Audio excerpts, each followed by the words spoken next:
Mark Twain Selected Works. Chapter 11 of The Gilded Age. Turnips as Plague-Preventive. 1873.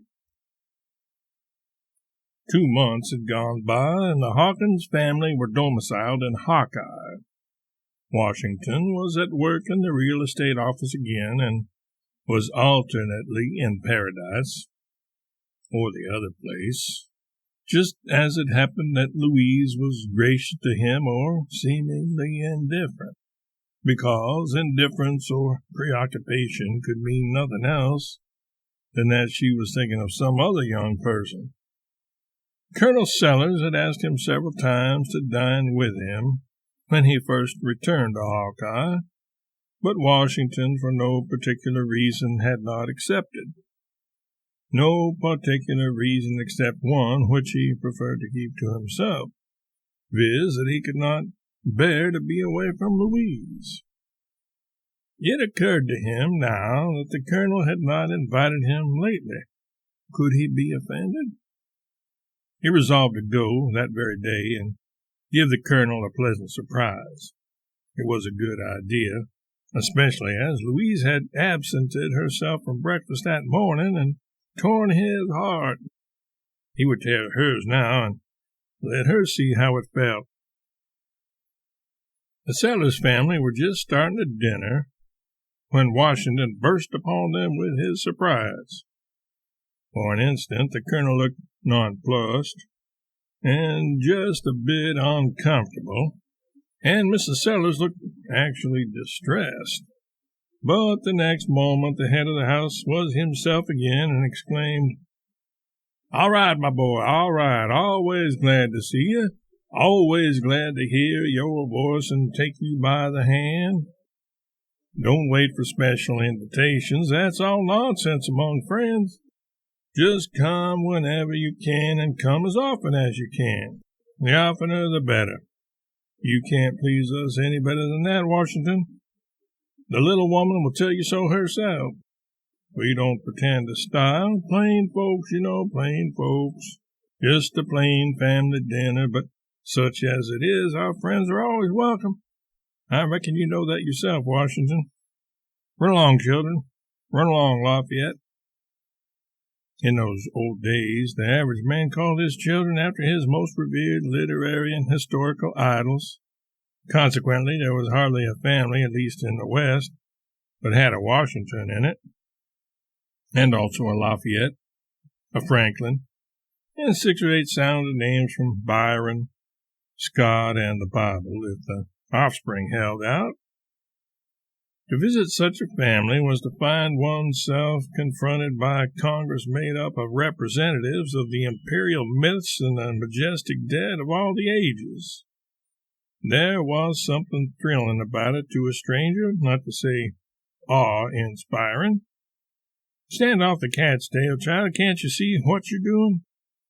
Come, Roderick, do. It isn't nice for little boys to hang on to young gentlemen's coat-tails.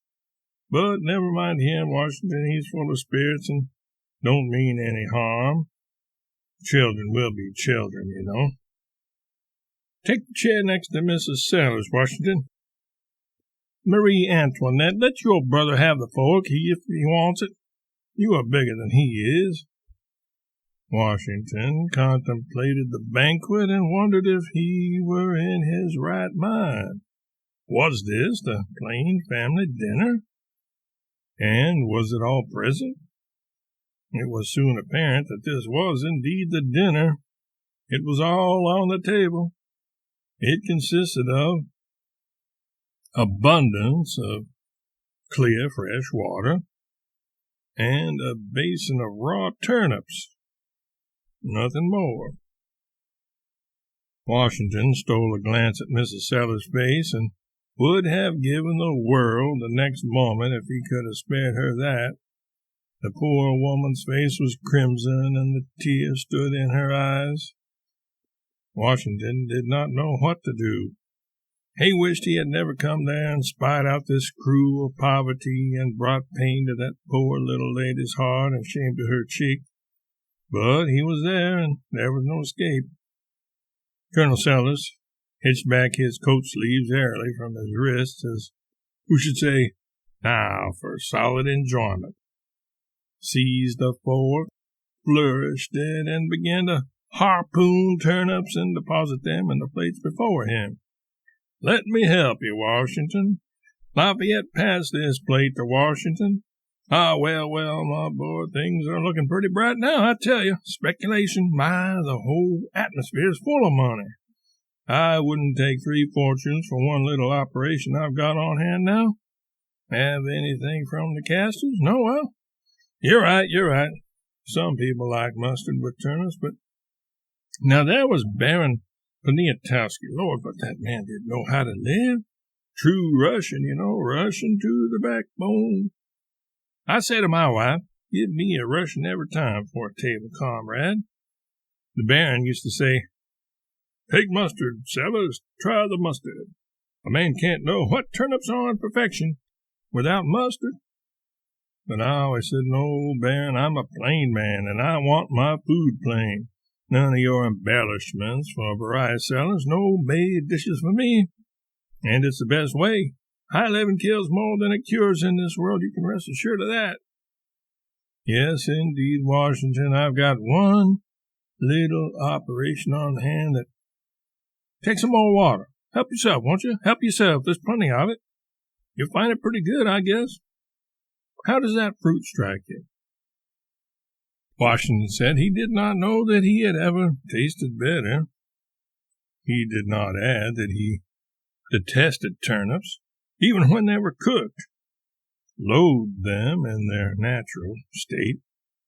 No, he kept this to himself and praised the turnips to the peril of his soul. I thought you'd like them. Examine them. They'll bear it. See how perfectly firm and juicy they are. They can't start any like them in this part of the country, I can tell you. These are from New Jersey. I imported them myself. They cost like sin, too, but Lord bless me, I go in for having the best of a thing, even if it does cost a little more. It's the best economy in the long run. These are the early Malcolm. It's a turnip that can't be produced except in just one orchard, and the supply never is up to the demand. Take some more water, Washington. You can't drink too much water with fruit. All the doctors say that. The plague can't come where this article is, my boy. Plague? What plague? What plague, indeed? Why, the Asiatic plague that nearly depopulated London a couple of centuries ago. But how does that concern us? There is no plague here, I reckon. Shh, I let it out. Well, never mind. Just keep it to yourself.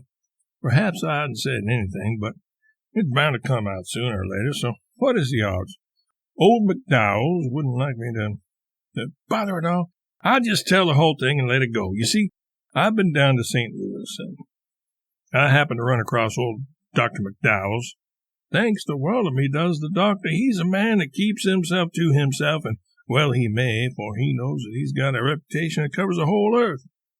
He won't condescend to open himself out to many people, but Lord bless you, he and I are just like brothers. He won't let me go to a hotel when I'm in the city.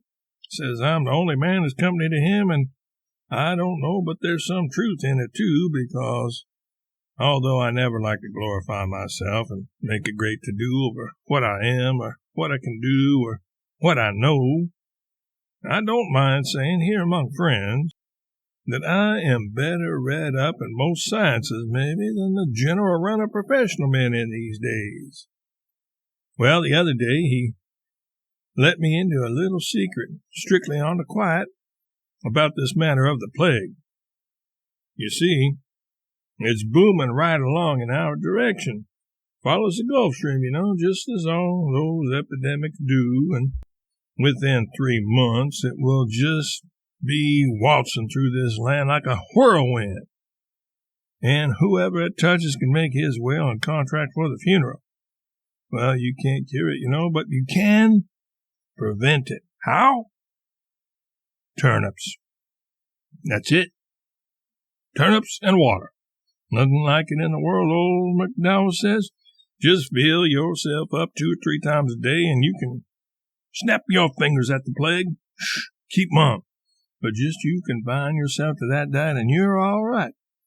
I wouldn't have old McDowell's know that I told about it for anything. He never would speak to me again. Take some more water, Washington. The more water you drink, the better. Here, let me give you some more of the turnip. No, now I insist. Now absorb those. They're mighty sustaining, brim full of nutriment. All the medical books say so. Just eat from 4 to 7 good-sized turnips at a meal and drink from a pint and a half to a quart of water, and then just sit around a couple hours and let them ferment. You'll feel like a fighting cock next day. 15 or 20 minutes later, the colonel's tongue was still chattering away.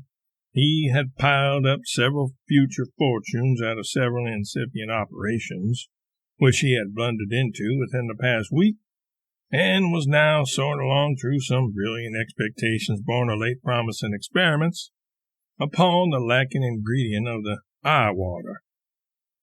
And at such a time Washington ought to have been a rapt and enthusiastic listener, but he was not, for 2 matters disturbed his mind and distracted his attention. One was that he discovered, to his confusion and shame, that in allowing himself to be helped a second time to the turnips, he had robbed those hungry children. He had not needed the dreadful fruit, and had not wanted it. And when he saw the pathetic sorrow in their faces when they asked for more and there was no more to give them, he hated himself for his stupidity, and pitied the famishing young things with all his heart. The other matter that disturbed him was the dire inflation that had begun in his stomach. It grew and became more and more insupportable. Evidently the turnips were fermenting. He forced himself to sit still as long as he could, but his anguish conquered him at last. He rose in the midst of the colonel's talk and excused himself, on the plea of a previous engagement. The colonel followed him to the door, promising over and over again that he would use his influence to get some of the early Malcolms for him, and insisting that he should not be such a stranger, but come and take potluck with him every chance he got. Washington was glad enough to get away and feel free again. He immediately bent his steps toward home. In bed he passed an hour that threatened to turn his hair gray, and then a blessed calm settled down upon him that filled his heart with gratitude. Weak and languid, he made shift to turn himself about and seek rest and sleep, and as his soul hovered upon the brink of unconsciousness, he heaved a long, deep sigh, and said to himself that in his heart he had cursed the colonel's preventive of rheumatism before, and now, let the plague come if it must, he was done with preventives. If ever any man beguiled him with turnips and water again, let him die the death.